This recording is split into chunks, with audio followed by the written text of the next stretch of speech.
ഷാജൻ സ്കറിയ പ്രത്യേക ആമുഖത്തിൻ്റെ ആവശ്യമൊന്നുമില്ല. മറുനാടൻ മലയാളിയുടെ മേധാവിയാണ്. പിണറായി സർക്കാരിനെതിരെ, അതല്ലെങ്കിൽ വ്യക്തിപരമായി പിണറായി വിജയനെതിരെ നിരന്തരമായി അദ്ദേഹത്തിൻ്റെ യൂട്യൂബ് ചാനലിലൂടെ വിഷം വമിക്കുന്ന പ്രചാരണം നടത്തുന്ന ആളാണ് ഷാജൻ സ്കറിയ. മറ്റൊരാൾ KM ഷാജഹാൻ. KM ഷാജഹാൻ പിണറായി വിജയൻ്റെ രാഷ്ട്രീയ ശത്രു കൂടിയാണ്. എത്രയോ കാലമായി പിണറായി വിജയനെ താഴെ ഇറക്കാൻ, മുഖ്യമന്ത്രി സ്ഥാനത്ത് നിന്ന് മാത്രമല്ല പാർട്ടിയിൽ നിന്ന് തന്നെ ഒഴിവാക്കാൻ വേണ്ടി വലിയ ഗൂഢാലോചന നടത്തുകയും അതിൻ്റെ മുന്നിൽ നിന്ന് പ്രവർത്തിക്കുകയും ചെയ്ത ആളാണ് KM ഷാജഹാൻ എന്ന് എല്ലാവർക്കും അറിയാം.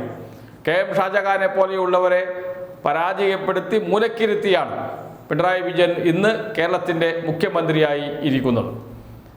മറുനാടൻ മലയാളി എന്ന മാധ്യമത്തിൻ്റെ യൂട്യൂബ് ചാനലിൻ്റെ സോഷ്യൽ മീഡിയയുടെ മേധാവിയാണ്.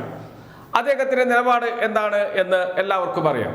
BJP അനുകൂലമാണ്, അതേപോലെ പിണറായി വിരുദ്ധമാണ്. പിണറായിക്കെതിരെ വ്യക്തിപരമായി വിഷം ചീറ്റുന്ന പ്രചാരണം നടത്തുന്ന ആളുകളിൽ ഒരാളാണ് ഷാജൻ സ്കറിയ എന്ന് എല്ലാവർക്കും അറിയാം. പിണറായി വിജയനെ എങ്ങനെയെങ്കിലും താഴെ ഇറക്കണം മുഖ്യമന്ത്രി സ്ഥാനത്ത് നിന്ന്, അതിന് ഏത് വഴിയും നോക്കുന്ന ആളാണ്. പക്ഷേ ഒന്നും നടക്കുന്നില്ല എന്ന് മാത്രമേ ഉള്ളൂ. മറ്റൊരാളുണ്ട്, KM ഷാജഹാൻ.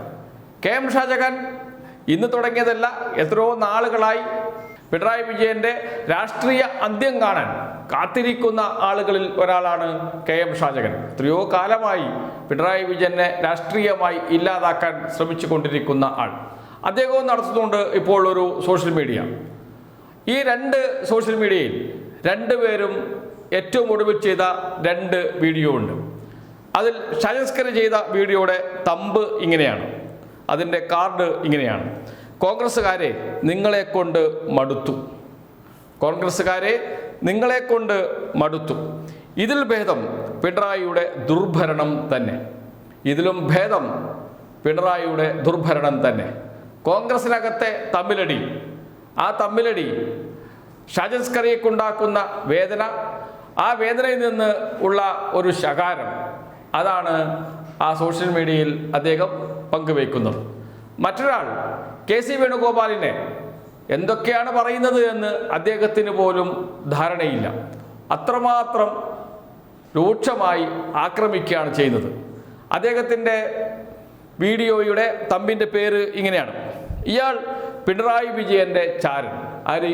KC വേണുഗോപാൽ പിണറായി വിജയൻ്റെ ചാരൻ. കോൺഗ്രസിനെ വിഷം കുത്തിവെച്ച് കൊല്ലാൻ കച്ചകെട്ടി ഇറങ്ങിയ നേതാവ്. ആരാണ്? KC വേണുഗോപാൽ. രണ്ടുപേരെയും ഇത്രമാത്രം പ്രകോപിപ്പിക്കാനുണ്ടായ കാരണം എന്താണ്? ഏറ്റവും ഒടുവിൽ യൂത്ത് കോൺഗ്രസിൻ്റെ സംസ്ഥാന അധ്യക്ഷനെയും അതേപോലെ വർക്കിംഗ് പ്രസിഡന്റിനെയും നിയമിച്ചതാണ്. അത് രണ്ടുപേരും KC വേണുഗോപാലിൻ്റെ അടുത്ത ആളാണ്. അബിൻ വർക്കിയെ എന്തുകൊണ്ട് യൂത്ത് കോൺഗ്രസിൻ്റെ സംസ്ഥാന അധ്യക്ഷനാക്കിയില്ല എന്നാണ് രണ്ടുപേരും ചോദിക്കുന്നത്. കേരളത്തിൽ എല്ലാവർക്കും അറിയുന്ന അബിൻ വർക്കിയെ കഴിഞ്ഞ യൂത്ത് കോൺഗ്രസിൻ്റെ അധ്യക്ഷ സ്ഥാനത്തേക്ക് നടന്ന തെരഞ്ഞെടുപ്പിൽ 1,70,000-ഓളം വോട്ട് നേടി 2ാം സ്ഥാനത്ത് എത്തിയ അബിൻ വർക്കിയെ എന്തുകൊണ്ട് യൂത്ത് കോൺഗ്രസിൻ്റെ അധ്യക്ഷനാക്കിയില്ല? അതിൻ്റെ കാരണം സ്വന്തം ആളുകളെ ആ സ്ഥാനത്ത് കൊണ്ടുവരുവാനാണ്. KC വേണുഗോപാലിൻ്റെ നിക്ഷിപ്ത താല്പര്യമാണ്. ഇതാണ് പറയുന്നത് രണ്ടുപേർക്കും നിരാശ പിടികൂടിയിട്ടുണ്ട്. ആ നിരാശയിൽ നിന്നാണ് ഈ ക്ഷോഭം പുറത്തേക്ക് വരുന്നത് എന്ന് വേണം കരുതാൻ. എന്തായാലും ഒരു കാര്യം ഉറപ്പിച്ച് പറയാൻ കഴിയും: എത്രയോ കാലമായി ഇങ്ങനെ ക്ഷോഭിച്ചു കൊണ്ടിരിക്കുന്നു. 1ാം പിണറായി സർക്കാരിൻ്റെ കാലത്തും ഇതുപോലെ നിരവധി ക്ഷോഭങ്ങൾ നാം കണ്ടതാണ്.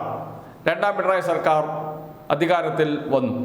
2ാം പിണറായി സർക്കാരിൻ്റെ അവസാന കാലത്തും ഇതാ ക്ഷോഭം പൊട്ടിത്തെറിച്ച് പുറത്തു വന്നുകൊണ്ടിരിക്കുകയാണ്. ശകാരവാക്കുകളാണ് ചൊരിഞ്ഞുകൊണ്ടിരിക്കുന്നത്. ഒരു സംശയവും വേണ്ട, ഈ ശകാരവാക്കുകളും ക്ഷോഭവും അങ്ങനെ പ്രകടിപ്പിച്ചുകൊണ്ടേയിരുന്നോ മനസ്സിന് ഒരു സുഖം കിട്ടും. 2026 മെയ് മാസത്തിൽ വീണ്ടും പിണറായി സർക്കാർ തന്നെ അധികാരത്തിൽ വരും എന്ന കാര്യത്തിൽ സംശയമില്ല.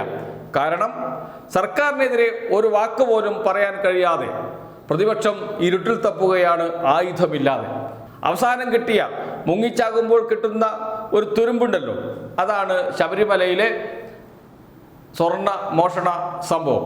അത് വെച്ച് അത് മാത്രമേ ഉള്ളൂ പറയാൻ. പക്ഷേ അതിൻ്റെ ആയുസ് 6 ആഴ്ചയേ ഉള്ളൂ എന്നുകൂടി മനസ്സിലാക്കണം.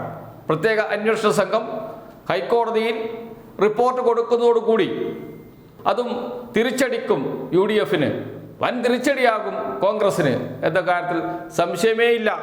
പുറത്തു വരുന്ന വിവരങ്ങൾ ആ സൂചനകൾ കൃത്യമായി നൽകുന്നുണ്ട്.